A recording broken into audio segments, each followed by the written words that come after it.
विशाल पाटील यांनी सांगली लोकसभेची निवडणूक लढवावी. तालुकाध्यक्ष संजय हजारे व माणिक भोसले. सांगली जिल्ह्यामध्ये दादा घराण्याने व कदम घराण्याने संघर्ष केलेला आहे. संघर्ष आमच्या रक्तात आहे. संघर्ष काँग्रेस पक्षात आहे. संघर्ष केल्याशिवाय पर्याय नाही. विशालदादा पाटील यांनी सांगली लोकसभेची निवडणूक लढवावी. आम्ही त्यांना विजयी करण्यासाठी प्रयत्न करू व विजयी करू. विशाल पाटील हेच सांगली जिल्ह्याचे खासदार होतील असा विश्वास कवठेमंकाळ तालुका काँग्रेस पक्षाचे तालुकाध्यक्ष संजय हजारे यांनी व्यक्त केला आहे. कवठेमंकाळ तालुका काँग्रेस कमिटीच्या पदाधिकारी व कार्यकर्त्यांची मीटिंग आज झाली. या बैठकीत विशाल पाटील यांनी महाराष्ट्र राज्याचे माजी मंत्री आमदार विश्वजित कदम यांच्या नेतृत्वाखाली सांगली लोकसभा निवडणूक लढवावी.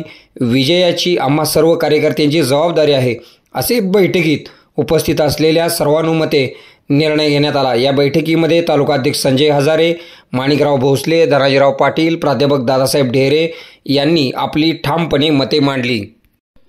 यावेळी कवठेमंकाळ तालुका अध्यक्ष संजय हजारे, काँग्रेस पक्षाचे प्रदेश प्रतिनिधी माणिकराव भोसले, जिल्हा प्रतिनिधी धनाजीराव पाटील, जिल्हा प्रतिनिधी रावसाहेब शिंदे, तालुका खजिनदार उदय भैया शिंदे, शहराध्यक्ष राजाराम घोरपडे, कार्याध्यक्ष अविराजे शिंदे, काँग्रेस पक्षाचे ज्येष्ठ नेते प्राध्यापक दादासाहेब ढेरे, विश्वास बोराडे, विलासराव बोराडे, बळवंत यमगर, नगरसेवक विश्वनाथ पाटील, अल्लाबक्ष मुल्ला, बाळासाहेब पाटील, सदाशिव शिंदे, गुलाब मकानदार, पोपट पाटील, महेश ओलेकर, मागासवर्गीय सेलचे अध्यक्ष दिगंबर लोंढे, निवृत्ती पवार, आसिफ मुजावर, श्रीकांत फाकडे, राजाराम साठे, काशिलिंग ओलेकर, अनिल पाटील, ऋतुराज पवार, बाळासाहेब आमुने, पांडुरंग माने, मुबारक मुल्ला, भारत कराळे, शिवाजी कदम, MP पाटील, विलास पाटील, मनोज वावरे, राहुल केंगार, सुशांत केंगार, संभाजी पाटील, जगन्नाथ भोसले, शरद पाटील, साहेबराव बोराडे, चैतन्य पाटील यांच्यासह कार्यकर्ते व पदाधिकारी मोठ्या संख्येने उपस्थित होते.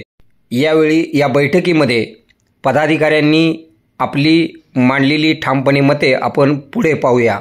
मुख्य संपादक Kunal Kothawale, KK Marathi news network.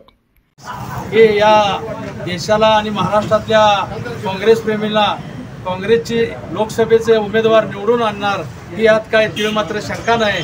आणि या कवठेमंकाळ तालुक्यातील सर्व काँग्रेसवर प्रेम करणारी जे जनता आणि जे कार्यकर्ते आहेत ते विशाल पाटलांना बहुमतानं निवडून आणून पुन्हा एकदा या महाराष्ट्रात आणि देशात वसंतदादांची आणि पतंगराव कदमांची काँग्रेस जिवंत आहे ही दाखवण्याची संधी आणि वेळ ही नीतीनं आणि निसर्गानं आणलेली आहे असं समजून आम्ही विशाल पाटलांना या वेळी कसल्याही परिस्थितीत हा रीतसर फॉर्म भरा म्हणून या कवठेमंकाळ तालुक्याच्या काँग्रेस कमिटीच्या वतीनं विनंती करतो.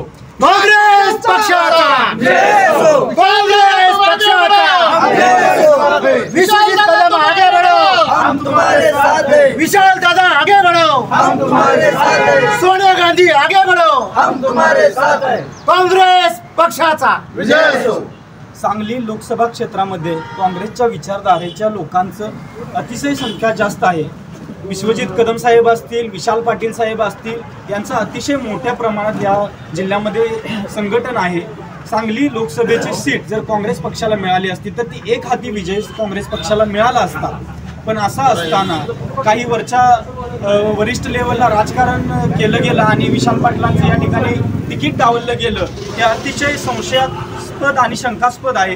कारण की ज्या पक्षाचा सांगली जिल्ह्यामध्ये एकही पंचायत समिती सदस्य नाही, जिल्हा परिषद सदस्य नाही, साधी ग्रामपंचायत हातात ऐक नाही अशी शंका आहे.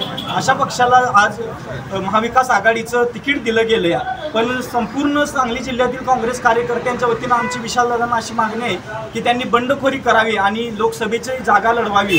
संपूर्ण सांगली जिल्हा जी भाजपच्या विरोधात जी जनतेची लाट आहे ती तुमच्या पाठीमागे जनता उभारेल आणि तुम्हाला प्रचंड मताने निवडून आणेल. सांगली लोकसभा मतदारसंघातलं विशालदादांना पक्षाच्या वतीनं जी उमेदवारी डावलली ती डावललेली उमेदवारी मिळवा न मिळो विशालदादांनी विश्वजित कदम साहेबांनी विशालदादा पाटील काँग्रेस म्हणून बंडखोरीनं लोकसभेची इलेक्शन लढवावी. सांगली जिल्ह्यातून सगळ्यात जास्त मतानं विशालदादा निवडून येतील अशी आम्ही ग्वाही देतो आणि दादांनी उभं राहावं. त्याशिवाय इतिहास घडत नाही, इतिहास घडावा लागतो आणि दादांनी ते करावं अशी आम्ही सांगली लोकसभा मतदारसंघाच्या वतीनं विनंती करतो.